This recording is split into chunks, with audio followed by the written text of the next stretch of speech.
Welcome everyone to the 2017 Land Rover live test drives here at the Land Rover Experience Centre at Eastnor in the United Kingdom. I'm joined today by Alex, our Land Rover Experience instructor. Welcome. Thank you. Great to have you here, of course. We're here to test the all-new 2017 Land Rover Discovery. Indeed, so as you say, all new Land Rover Discovery, looking absolutely fantastic in the sunshine here in Namib orange. We've got that contemporary sculpted design, we've got the athletic stance, we've got our signature LED headlights there, air suspension on this vehicle so it's nicely sat down at the moment, make it easy for us to get in and out, but of course we can raise that up later when we go off-road. Real Discovery. Inside, all the usual refinements and versatility that you'd expect from Discovery. We've got advanced storage solutions, we've got USB charging points for all rows of seats, and we've got 7 seats available in this vehicle. It continues in the second row seats as well. We can slide these forwards and backwards and indeed adjust the backrest rake as well, so you can get a really comfortable position whilst maximising the legroom for both second row and indeed third row passengers. Fantastic amount of load space in this car, 2,406 litres with all the seats folded down, and even without, we've got 1,137 litres of boot space just in the normal boot alone. In the boot of this particular car, we've got some accessories, a load space guard, a load space divider, and indeed the protective mat here. So if, say, we wanted to bring our furry four-legged friends along, then we've got the space, we've got the facilities to do it. So a little bit of a climb up the steps, so nice and slow approach, and then a gentle application of acceleration just to lift the car up the hill, nice and steady, up it climbs. No hassle, no difficulties at all. Quite a strange looking obstacle, but all I'm going to do is approach at a bit of an angle, nice and slowly, nice and gently. That front left wheel starting to just lift into the air, so very cautiously with the foot brake, I'm just lowering the car over, and as it goes from being up to being down, lifts that rear corner into the air, and then all I need to do is take my feet away and allow the hill descent control to lower us down the hill. No problems at all. But another nice little obstacle here, little bit of wheel spin there as we approach, as it just starts to lift the wheel slightly off the ground. And again, really cautiously, really slowly, just easing the car up the hill. Just a little touch of accelerator, just help it up the top there. And then again, as we descend, my feet are away, hill descent control lowers us nicely down the other side. No difficulties at all. Discovery is going to help us here with a massive 900mm wading depth, so nearly a metre. All we need to do is simply take our feet away, again allow the hill descent control to lower us slowly into the water, and then gradually apply the accelerator and just pushing the car through, generating a little bow wave, and that's just helping to lower the water level slightly down the sides of the car, keeps us moving, and we can progress through the water nice and steadily, no bother. So another little obstacle here, as you can see, car comes in quite happily, no problems at all, and I'm just guiding it along nice and steadily there. So 27 degrees at the moment, so car's taking it in its stride, but it feels quite strange, isn't it? And nice gentle application of the accelerator, lifting that front left wheel up into the air, as I'm sure you can see, and just climbing out as we come towards the top, little scrabble for grip, traction control, responding in a fraction of a second there.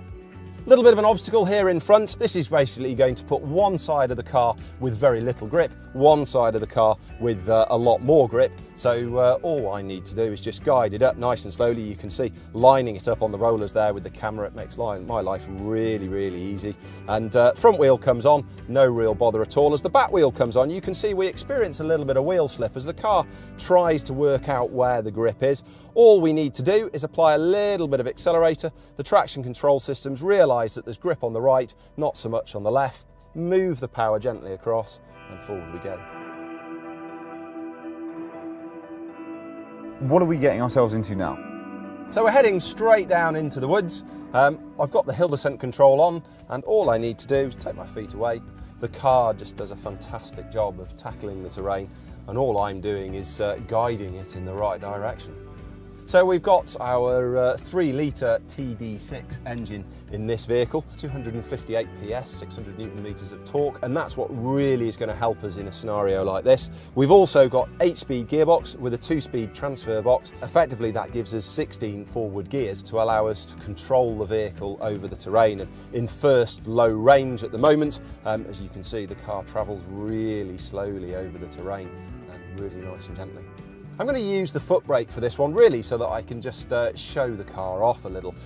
Hill descent would take us down here so beautifully, but I'm going to intervene, and all I want to do is just lower it slowly over the edge, and you can probably see from the outside now starting to lift that rear wheel nicely into the air, and you can see it wobbling, feel it moving, but the car is quite happy, quite secure, and we can just lower it down, pop that wheel back down onto the floor, and it's as easy as that.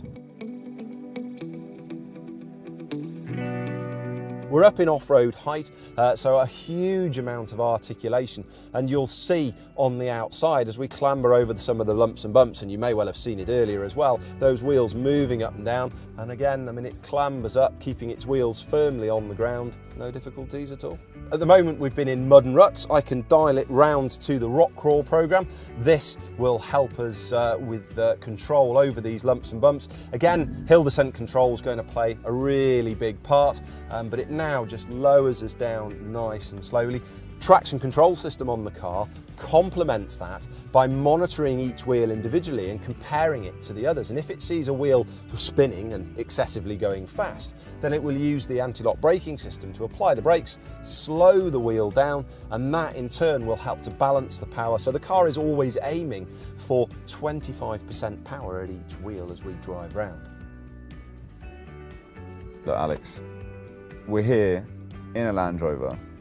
Let's not follow this track. That's a hill. I want to go up it. Should we do it? I think so. Why not? Let's go. Fantastic. So we'll select grass, gravel, snow, and all we need to do is head on up the hill.